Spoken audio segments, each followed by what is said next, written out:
Hi అండి.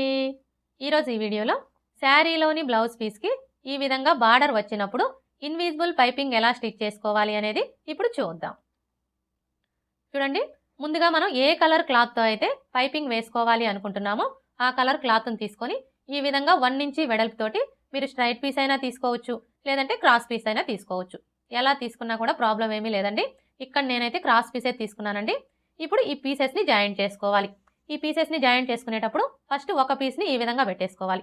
ఇప్పుడు ఇంకొక పీస్‌ని తీసుకొని ఈ విధంగా పెట్టేసుకోవాలి. ఇలా పెట్టేసుకొని ఇప్పుడు ఈ కార్నర్ దగ్గర నుంచి స్టార్ట్ చేసుకొని ఈ కార్నర్ దగ్గరికి ఒక స్టిచ్ వేసుకోవాలి.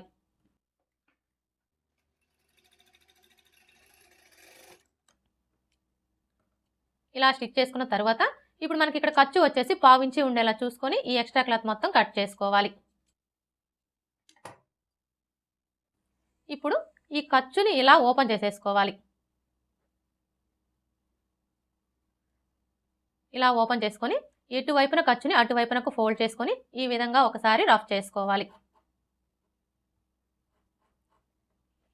చూసారా, ఈ విధంగా జాయింట్ చేసేసుకున్న తర్వాత ఇప్పుడు పైపింగ్ని రెడీ చేసుకోవాలి. చూడండి, ఈ పైపింగ్ని రెడీ చేసుకునేటప్పుడు ఈ పైపింగ్ క్లాత్ని ఈ విధంగా పెట్టేసుకోవాలి. అంటే ఖర్చు వచ్చేసి పై వైపునకు ఉండేలాగా పెట్టేసుకోవాలి. ఇలా పెట్టేసుకున్న తర్వాత ఇది వచ్చేసి పైపింగ్ థ్రెడ్ అండి. ఈ పైపింగ్ థ్రెడ్లో కూడా మనకి రకాలు ఉంటాయి. అంటే సన్నగా ఉండే థ్రెడ్ ఉంటుంది, లావుగా ఉండే థ్రెడ్ కూడా ఉంటుంది. ఇది వచ్చేసి 12వ నెంబర్ థ్రెడ్ అండి. 12వ నెంబర్ థ్రెడ్ అయితేనే మనకి పైపింగ్ అనేది సన్నగా ఫినిషింగ్ నీట్గా వస్తుంది. ఇప్పుడు ఈ థ్రెడ్ని తీసుకొని క్లాత్కి మధ్యలో ఈ విధంగా పెట్టేసుకొని ఇలా ఫోల్డ్ చేసుకోవాలి. ఇలా ఫోల్డ్ చేసుకొని ఇక్కడ నుంచి స్టార్ట్ చేసుకొని థ్రెడ్ పక్కనే స్టిచ్ చేసుకోవాలి. ఎక్కడ కూడా స్టిచ్ అనేది థ్రెడ్ మీద పడకుండా థ్రెడ్ పక్కనే పడేలాగా స్టిచ్ చేసుకోవాలి. అలాగే మీరు ఇలా స్టిచ్ చేసుకునేటప్పుడు చూడండి, క్లాత్ని కొంచెం ఇలా లాగినట్లుగా పట్టుకుంటూ స్టిచ్ చేసుకోవాలి. ఇలా స్టిచ్ చేసుకుంటేనే మనకి పైపింగ్ అనేది ఎక్కడా కూడా లూజ్ రాకుండా స్టిఫ్గా నీట్గా వస్తుంది.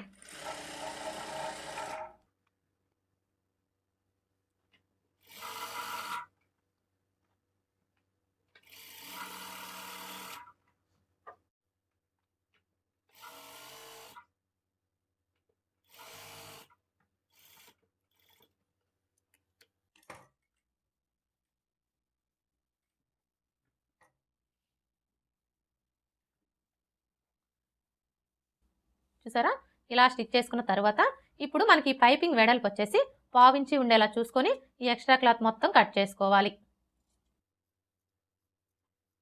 స్టార్టింగ్ నుంచి ఎండింగ్ వరకు కూడా మనకి పైపింగ్ అనేది ఒకే వెడల్పు ఉండేలాగా చూసుకోవాలి.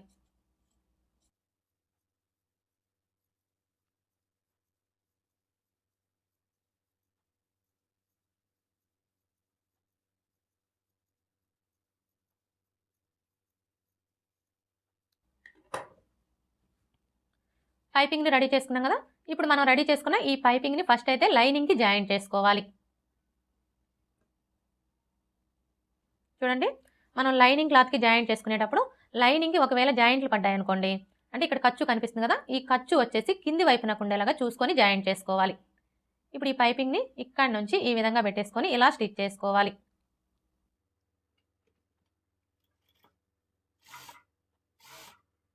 ఆల్రెడీ మనకి స్టిచ్ కనిపిస్తుంది కదా, ఇదే స్టిచ్ మీద స్టిచ్ చేసుకోవాలి.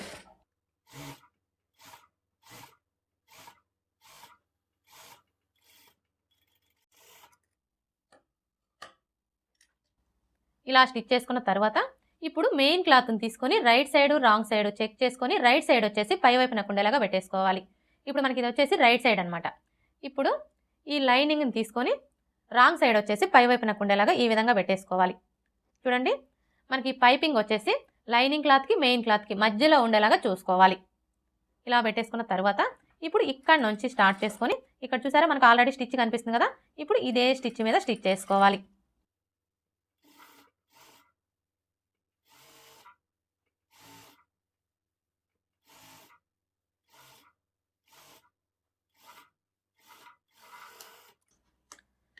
ఇలా స్టిచ్ చేసుకున్న తర్వాత ఇప్పుడు ఈ లైనింగ్ని ఇలా ఫోల్డ్ చేసుకొని ఇంకొక స్టిచ్ వేసుకోవాలి.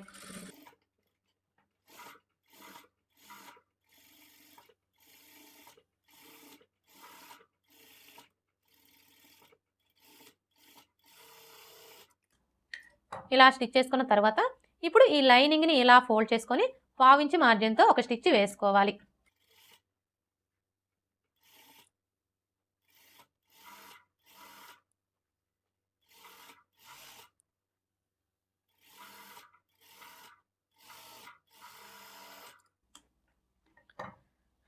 ఇలా స్టిచ్ చేసుకున్న తర్వాత ఇప్పుడు ఈ లైనింగ్ చుట్టూ కూడా ఒక స్టిచ్ వేసుకొని ఈ ఎక్స్ట్రా క్లాత్ మొత్తం కట్ చేసుకోవాలి.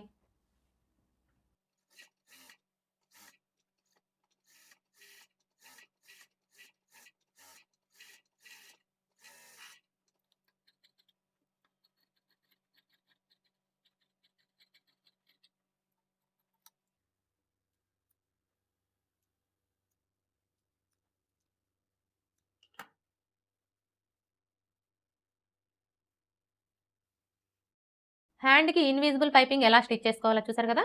ఇదే విధంగా మనం రెండో హ్యాండ్ కూడా స్టిచ్ చేసుకోవాలి.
రెండో హ్యాండ్ కూడా స్టిచ్ చేసుకున్నాం కదా. ఓకే ఫ్రెండ్స్, చూసారు కదా శారీలోని బ్లౌజ్ పీస్కి ఈ విధంగా బార్డర్ వచ్చినప్పుడు ఇన్విజిబుల్ పైపింగ్ ఎలా స్టిచ్ చేసుకోవాలి అనేది. ఈ వీడియో కనుక మీకు నచ్చినట్లయితే లైక్ చేయండి, షేర్ చేయండి, అలాగే సబ్స్క్రైబ్ చేసుకోండి. Thanks for watching.